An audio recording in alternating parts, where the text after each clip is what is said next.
ka lang?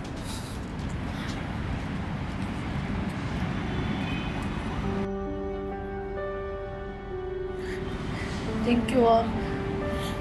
Baka kung di dahil sa'yo, napahamak na ako. Napagsamantalaan na ako ng mga umanyak na yun. Huwag ka mag-alala. Kakasapin mo yung Kiana niya para malaman niya yung ginawa ng photographer niya. Saka yung blood na yun, saka yung mga manyak niya, pwede natin sampahan ng kaso sa ginawa nila sa'yo. Hindi, wag na. Nabugbog mo naman eh. Di ba ang importante naman dito? Ligtas ako. Tsaka, sorry. Kasi kahit pinagtatabuyan kita, nandiyan ka pa rin para sa akin. Kahit ang dami ko nung nasabi sa'yo masasakit. Nandiyan ka pa rin para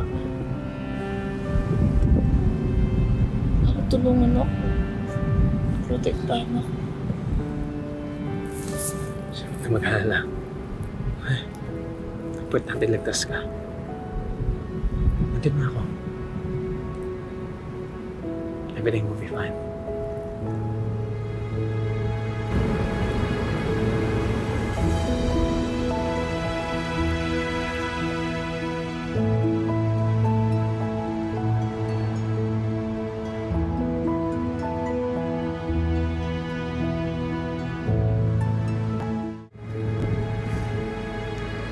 Tara na. Baka gabihin na tayo. Baba na tayo.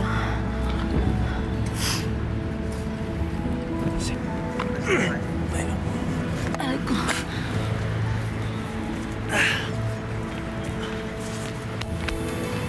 Layla!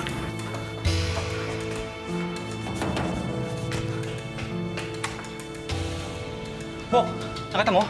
Hindi ko pa rin mahanap si Ma'am Gigi. Ang lawak pa naman ng building na to. Hindi ko rin siya makontak eh. Pati nga si Atty. Eric. Tuloy lang natin paghahanap. Tara. Che, ako na. Layla. Yung bag mo.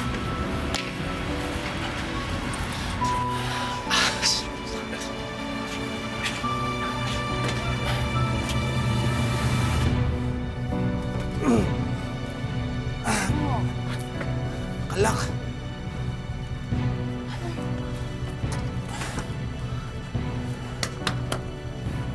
Hoy! Tulong! Tatawagan ko yung mga bodyguard mo. Tulong! Sira cellphone ko dun sa away namin. Yung sa'yo, tawagan mo. Dito. Ay. Ano? Na-deadbat pala ako kanina. Ha? Hoy! May mga tao dito! Tulong! Buksan niyo! Tulong! Ayun, naabot na tayo ng gabi dito. Pero okay lang, kaysa naman mamaos tayo, tsaka mamagayong kami ko kakalampag dyan. Tayo na lang natin yung bodyguards ko, sana hinahanap nila ako. Huwag ka mag-alala. Hindi naman siguro uuwi nang hindi ka kasama, di ba? Lagot lang talaga sila kay Tita Sofia kapag hindi nila ako kasama.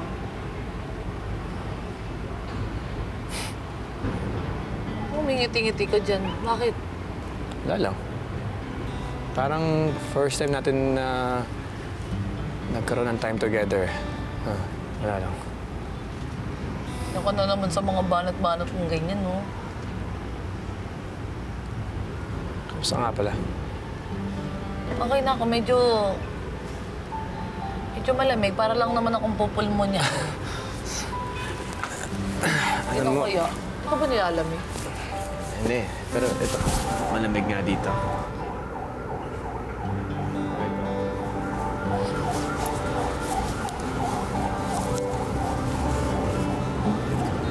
Okay.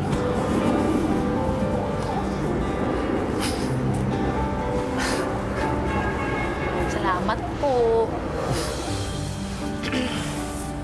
Eric, bakit sa dinami-dami mga babae, ba't ako yung nagustuhan mo? Ang dami-dami ko namang issue, may excess baggage pa ako. Tapos galing pa ako sa toxic relationship kaya hindi pa ako makapag-commit sa kahit kanino. So bakit nga ako?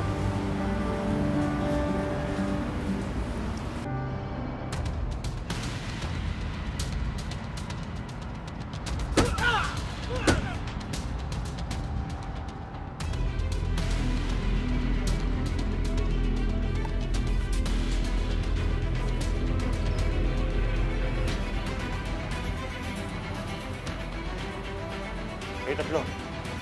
Abangan nyo dito ha. Bubugawin namin doon.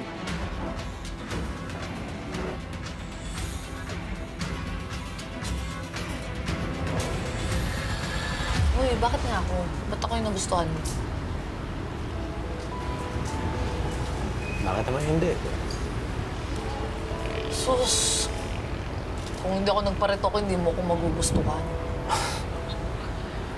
Kahit naman hindi nagbago yung itsura mo, Gigi, marami ka pa rin lovable qualities. Uy, hindi nga. Oo. Kagaya ng ano, sige. Okay, sige. First off, mabait at mapagmahal kang anak. Kaya lang ano? Ano? Kaya lang naging pasaway ka, naging obsessed ka kay Jared. Obsessed talaga? Hindi po pwedeng tanga lang. Pero nauntog naman ako, kaya nga ako gumaganti.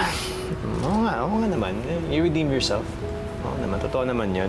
Kung makikita nila that we're sexy, thriving, and unbuttered queens tayo. Well, if you're down, then I'm down. But, kailangan natin paggandan to. We have to work out.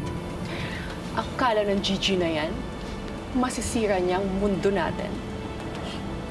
No way.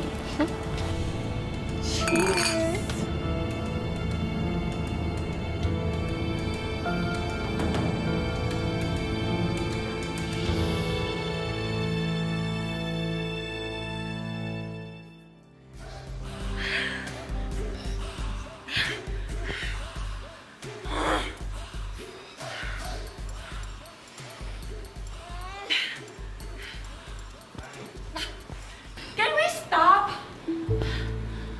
Pagod na ako. Ano ka ba, Riley? Wala pa nga tayong 10 minutes. We have to look our best. May core workout pa tayo later. Come on, let's go! No. Nagugutom na ako. All I can think of is lechon. That's weird. I even smell lechon. Is somebody eating lechon? Well. Kamusta naman yung mga besyo kong impacta? Well. Andito ng impostor ang retokada. So feeling mo, nakaganti ka na dahil naloko mo kami? As if naman na naggunang ang mundo namin when you reveal yourself. At dito ka pa talaga kumain yan? Anong point mo? Bakit kailangan may point pag nagugutom? Hindi ba pwedeng naiinggit lang kayo? Kasi iba yung level ng metabolism ko sa inyo. Ay, masyadong inggitera, no? Kasi kahit ako kumain ako isang buong lechon, all day, all night, sexy pa rin ako. Eh, kayo. See? Sana bumara sa arteries mo yung kinakain mo at atakihin ka na din sa puso. Talaga? Uy! Someone's calling me. Baka ikaw ang atakin sa puso pag nalaman mo kung sino yung caller ko. Jared Ilusorio. Gusto mo sagutin ko? Sagutin ka, no? Okay. Hello? Ba't napatawag ka? Hello? Gigi? Can we talk, please? Huwag mo naman ako iwasan, oh. I can't sleep. I can't eat. I need to see you. Para ka naman malalagutan ng hininga pag hindi ako nakikita. Sige, ganito na lang, ha? Iti-text ko sa'yo kung saan tayo makikita at dun ka pumunta. Now na. Bye-bye. Inatakot sa puso. Iba talaga yung kamandag ng ganda ko, no? Bukod sa nakakapigil hininga, nakakapuyat pa pala. Sabi niya, O siya, sige, aalis na ako kasi magkikita pa kami. Pingin muna ako, tas pasawsaw. Kayo, pakain nyo sa mga hampas lupa yan, ha?